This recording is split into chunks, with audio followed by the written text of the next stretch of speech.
Hi guys, അപ്പോൾ നമുക്കിന്നൊരു Christmas special chicken കറി ഉണ്ടാക്കാം. അതിനായിട്ട് ഞാനിവിടെ ഒരു പാൻ എടുത്ത് അതിലേക്ക് എണ്ണ ഒഴിച്ച് ഇഞ്ചി വെളുത്തുള്ളി പേസ്റ്റ് അതിലേക്ക് ഇട്ടൊന്ന് മൂപ്പിച്ചിട്ടുണ്ട്. അതൊന്ന് മൂത്ത് വരുമ്പോഴേക്കും നമുക്കതിലേക്ക് സവാള പച്ചമുളകും കൂടി ആഡ് ചെയ്ത് കൊടുക്കാം. സവാളയും പച്ചമുളകും തക്കാളിയും വഴണ്ടി വരുമ്പോഴേക്കും നമുക്കതിലേക്ക് പൊടികളായിട്ട് മല്ലിപ്പൊടി, മുളക് പൊടി, കുരുമുളക് പൊടി, മഞ്ഞൾപ്പൊടി, ചിക്കൻ മസാലപ്പൊടി ഇതെല്ലാം കൂടി ഇട്ടൊന്ന് മൂപ്പിക്കാം.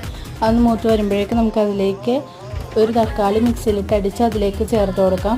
അതൊന്ന് വേണ്ടി വരുമ്പോഴേക്കും നമുക്കതിലേക്ക് ഉപ്പും ഇട്ട് പിന്നെ അതിനുശേഷം ചിക്കൻ ഞാൻ മഞ്ഞൾപ്പൊടിയും ഉപ്പും മുളക് പൊടി ഇട്ടൊന്ന് പുരട്ടി വെച്ചിട്ടുണ്ടായിരുന്നു. അപ്പോൾ അത് നമുക്ക് ആഡ് ചെയ്ത് കൊടുക്കാം. അതൊന്ന് 10 മിനിറ്റ് തിളച്ച് വരുമ്പോഴേക്കും നമുക്കതിലേക്ക് മല്ലിയിലയും കൂടി ഇട്ട് ഒരു 5 മിനിറ്റും കൂടി ഒന്ന് വേവിക്കാം. അപ്പോൾ